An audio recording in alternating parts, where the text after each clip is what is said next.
Ce premier module se veut une introduction au cours de conception des structures. Donc, comme introduction, nous allons simplement procéder à l'analyse d'une structure tendue, très simple, un câble d'ascenseur. Nous allons considérer une structure très simple qui est constituée d'une cabine d'ascenseur carrée de 2,5 mètres de côté, suspendue à un câble. À droite de l'écran, on voit une représentation schématique de cette structure avec la cabine de l'ascenseur, ses occupants, le câble qui la soutient et l'appui au plafond auquel est rattaché le câble.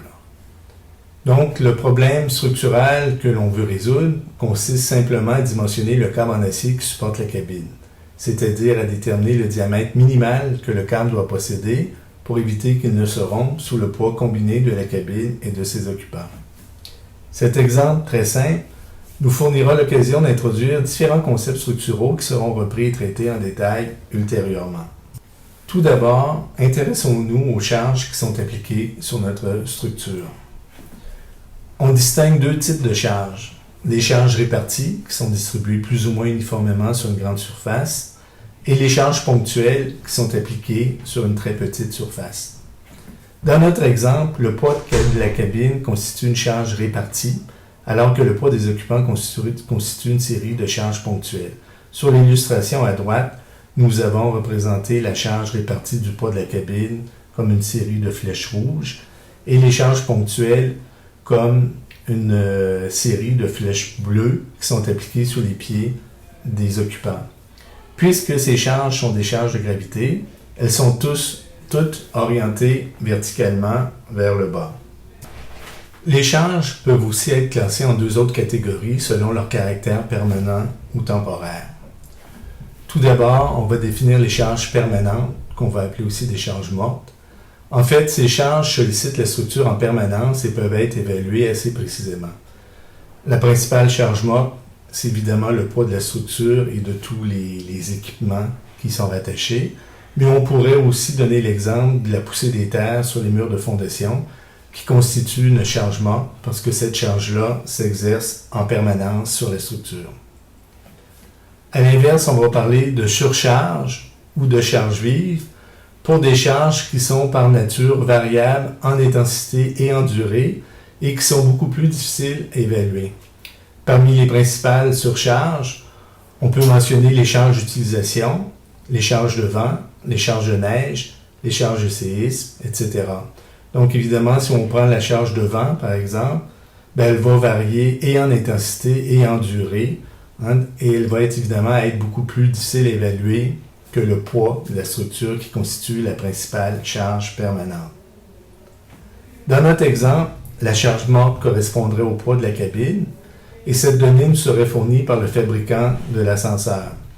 Pour les besoins du présent exercice, nous estimerons qu'elle est égale à 15 kN, c'est-à-dire environ 1500 kg.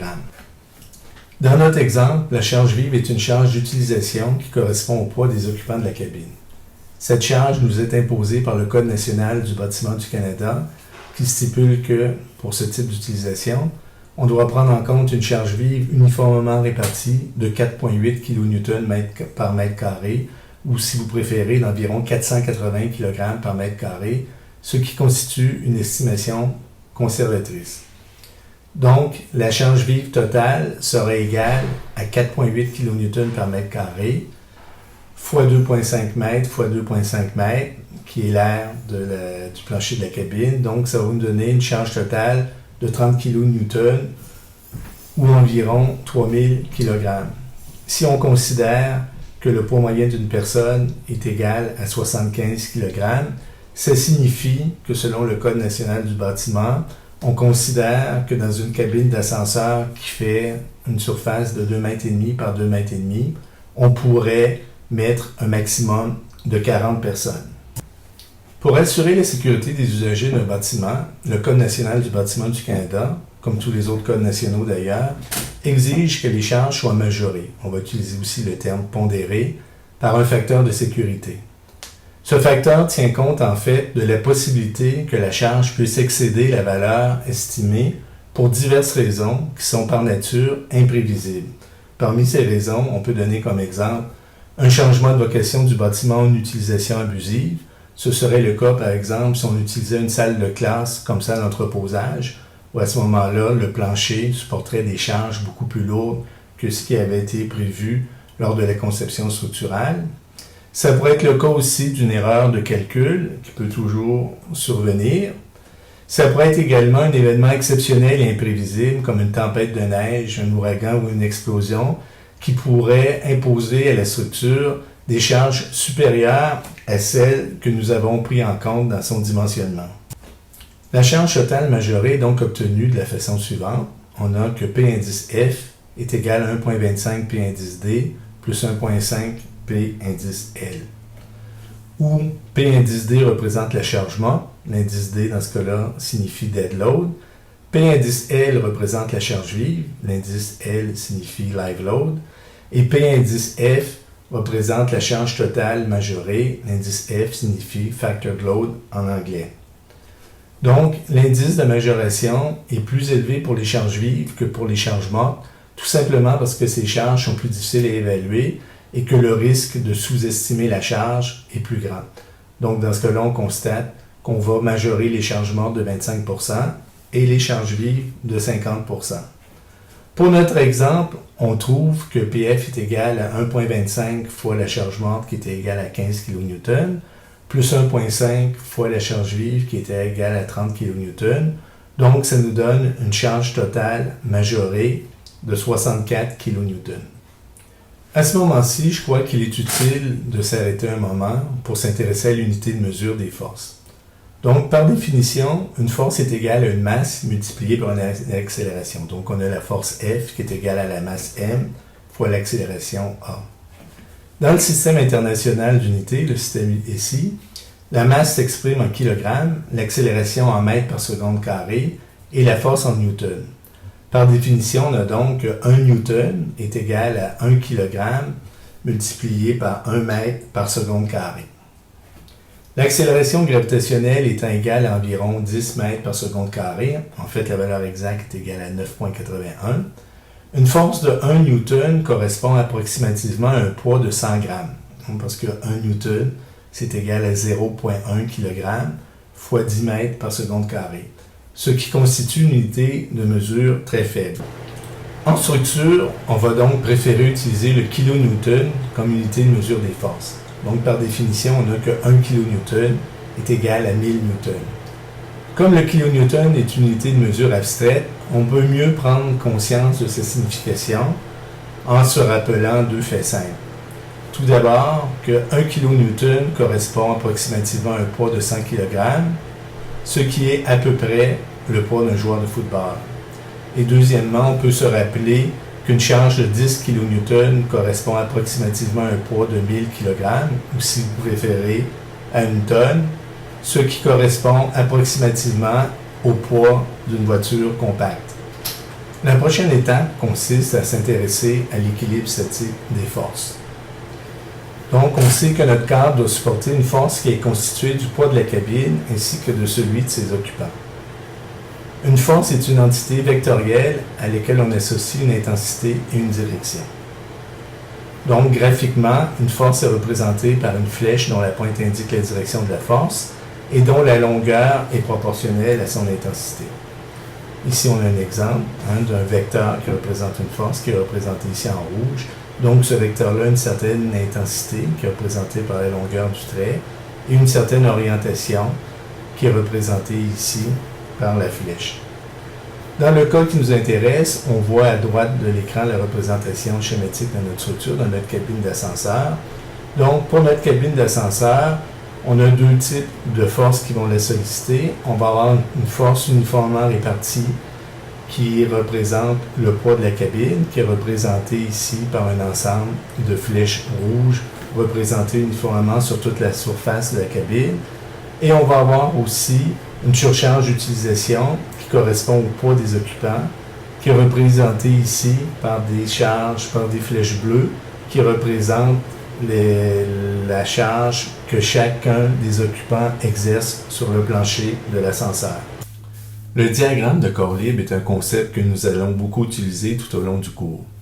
En fait, le diagramme de corps libre est une représentation graphique de la structure ou d'une partie de la structure avec toutes les forces qui la sollicitent. Donc ici à l'écran, on voit à gauche, par exemple, le diagramme de corps libre de la structure entière. Donc on voit la cabine avec les charges qui la sollicitent, la charge morte en rouge et les charges concentrées dues aux occupants en bleu. Et on voit aussi la réaction d'appui au toit qui est représentée par la flèche mauve en haut de l'écran. On pourrait tracer également le diagramme de corps libre uniquement de la cabine isolée. À ce moment-là, on aurait les mêmes charges qui s'exercent sur la cabine, le poids propre de la cabine ainsi que la charge des occupants. Et on aurait un effort de tension dirigé vers le haut qui est la tension dans le câble, qui est représenté par la flèche mauve à l'écran. Ou on pourrait aussi tracer le diagramme de corps libre uniquement pour l'appui au niveau du toit.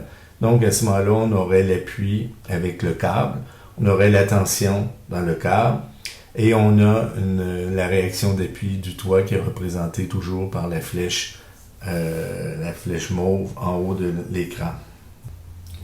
On peut aussi simplifier la représentation graphique en remplaçant l'ensemble des forces qui sollicitent la cabine par une seule force résultante équivalente. Cette force résultante est obtenue en faisant l'addition des forces individuelles et elle est appliquée en un point appelé le centre de gravité. La notion de centre de gravité sera abordée dans un cours ultérieur. Donc, on a ici le diagramme de corps libre de la cabine isolée où on a l'ensemble des forces qui la sollicitent avec les réactions d'appui du câble en haut. Donc, on pourrait remplacer ça par un diagramme de corps libre de la cabine isolée, mais où on a remplacé l'ensemble de toutes les forces externes par une force résultante qui est représentée ici par la flèche bleue qui s'applique au niveau de centre de gravité. Et on a aussi la tension du câble dans le haut de la cabine. Pour que la structure soit en équilibre statique, c'est-à-dire pour qu'elle ne bouge pas, il faut que la somme des forces qui s'exercent sur elle soit nulle. Donc on va représenter ça par la sommation des forces est égale à 0. Puisque la cabine est soumise à une force résultante de 64 kN vers le bas, le câble qui la soutient doit donc générer une force de 64 kN dirigée vers le haut. Le câble est donc soumis à une force de traction de 64 kN. C'est ce qu'on voit ici sur le diagramme de corps libre à droite. Donc on voit que la sommation des charges qui s'exercent sur la cabine exerce une force de 64 kN vers le bas, c'est la flèche en bleu. Et donc, pour préserver l'équilibre statique de la cabine, le câble doit générer un effort de traction de 64 kN vers le haut, c'est la flèche en mauve. Jusqu'à maintenant, nous avons traité la cabine d'ascenseur comme un élément statique, c'est-à-dire comme un corps rigide immobile. Or, une cabine d'ascenseur est un élément dynamique, c'est un élément qui bouge. Donc, les efforts qui vont s'appliquer sur la cabine peuvent être également de nature dynamique. Comme l'analyse des forces dynamiques est difficile, on va souvent remplacer ces forces par des forces statiques équivalentes en adoptant des hypothèses conservatrices, c'est-à-dire des hypothèses qui vont nous amener à surestimer plutôt qu'à sous-estimer les charges. En traitant le problème de façon statique, on se simplifie la tâche. Donc, dans le cas d'un câble d'ascenseur, les normes canadiennes recommandent de tripler les forces statiques pour prendre en compte les effets dynamiques et aussi l'usure possible des câbles et ainsi assurer la sécurité des occupants.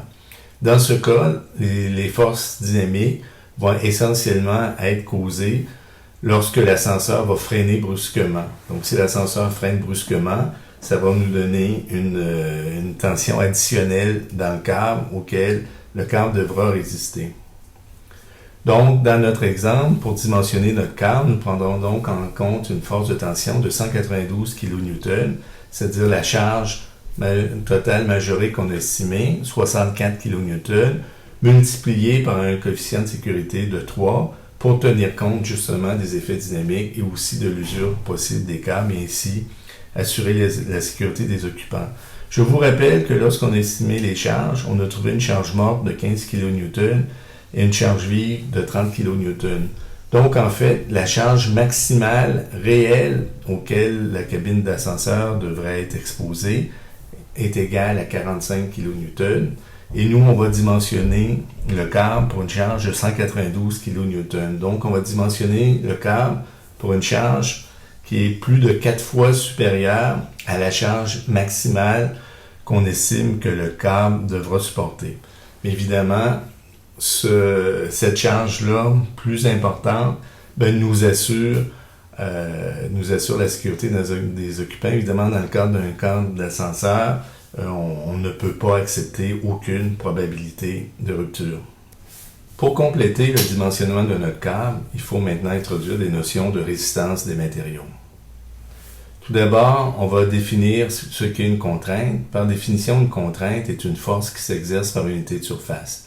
Donc, la contrainte sigma est égale à la force F divisée par la surface A.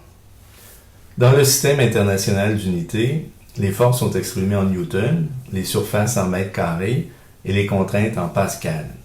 Par définition, on a que 1 pascal est égal à 1 newton par mètre carré, ce qui correspond environ à une pression de 100 grammes par mètre carré, ce qui est une pression très faible. Ça correspond à peu près à la pression qu'exerce une feuille de papier déposée sur un bureau. Donc, 1 pascal est une unité de mesure trop faible en structure et on va plutôt préférer utiliser le kilopascal ou le mégapascal.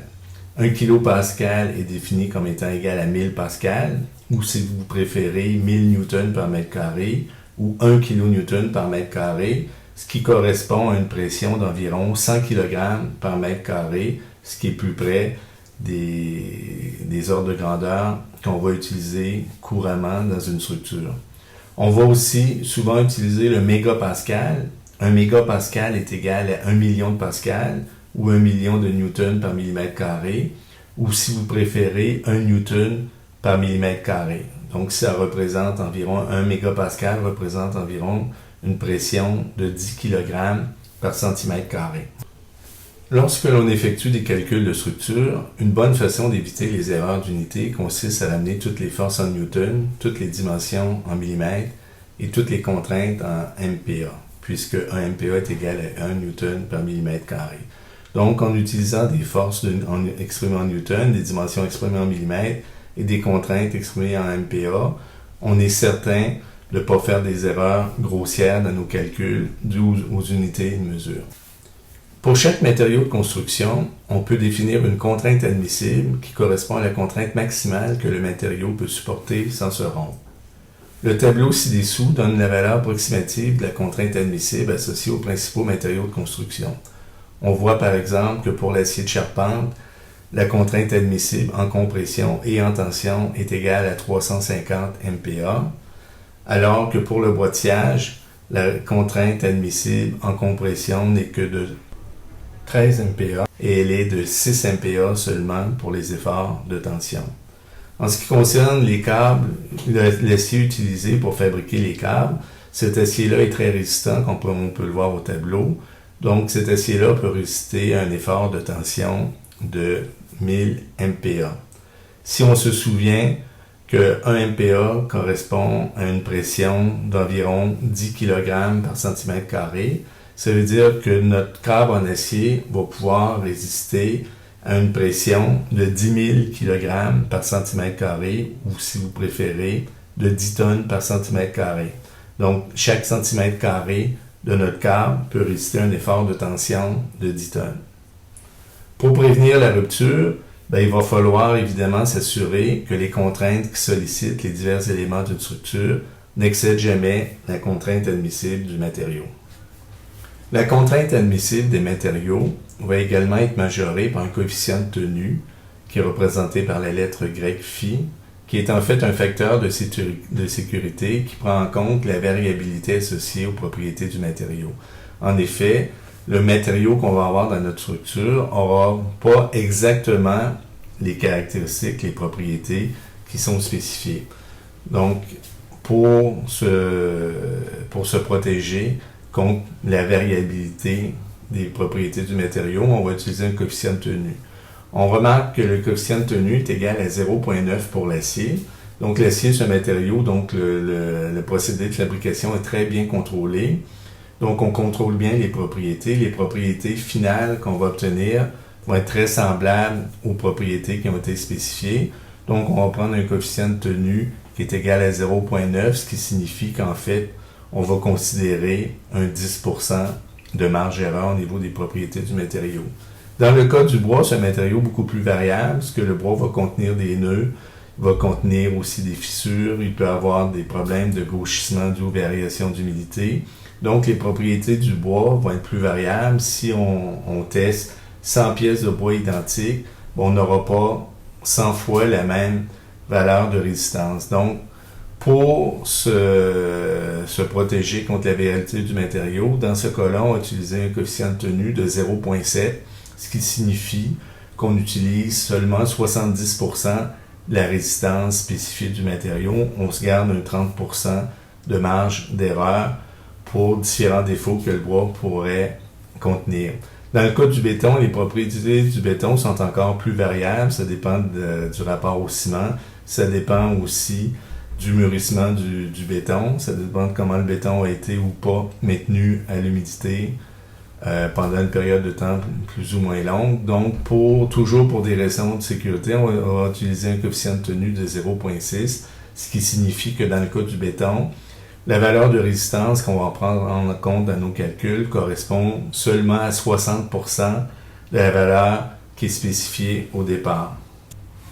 À chaque élément structural, on peut donc associer un effort résistant qui est soit à la traction, soit à la compression, soit à la flexion, qui correspond en fait à l'effort maximal que peut supporter l'élément avant que la contrainte qui est induite dans le matériau n'excède la contrainte admissible, ce qui amènerait la rupture de l'élément. Si on admet que notre câble est soumis à une contrainte de traction uniforme, sigma, l'effort résistant, T indice R, va être donné par l'expression suivante. Donc, on a l'effort résistant, T indice R, qui est égal à phi, le coefficient de tenue, fois la contrainte admissible dans le matériau, fois A, qui représente l'aire de la section du câble. Si on a un câble circulaire, l'aire de la section va être égale à pi d carré sur 4, où d représente le diamètre du câble. Donc, finalement, le dimensionnement du câble consiste simplement à calculer quel est le diamètre minimal requis afin que l'effort de traction qui est imposé au câble par les charges majorées, qu'on va appeler T indice F, ne dépasse pas son effort résistant, qu'on va appeler T indice R. Donc, ça nous donne l'expression suivante. On veut que T indice F, l'effort maximal qui est imposé au câble, soit plus petit ou égal à T indice R, son effort résistant, qui est égal à phi, fois la contrainte admissible, fois pi d carré sur 4.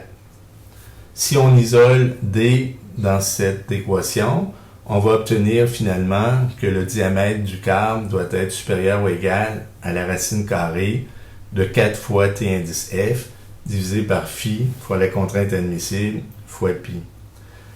En admettant que phi est égal à 0,9 pour l'acier et que la contrainte admissible de l'acier utilisé pour notre câble est égale à 1000 MPa, on va trouver finalement que le diamètre du câble doit être supérieur ou égal à la racine carrée de 4 fois 192 000 newtons, divisé par 0,9, le coefficient de tenue, divisé par 1000 MPa et divisé par pi, 3,1416. Dans ce cas-là, je rappelle qu'on a on a entré les forces en newton et les contraintes en MPa. Donc, selon la règle qu'on a donnée précédemment, si on entre toutes les forces en newton, toutes les dimensions en millimètres, puis toutes les contraintes en MPa, on est sûr de ne pas avoir de problème d'unité. Donc, dans ce cas-là, le résultat va nous donner un résultat en millimètres et ça va me donner un diamètre de 16,5 mm. Donc, on a la réponse qu'on voulait pour que notre câble puisse supporter la cabine d'ascenseur de façon très sécuritaire sans se rompre. Il faut que son diamètre soit supérieur ou égal à 16,5.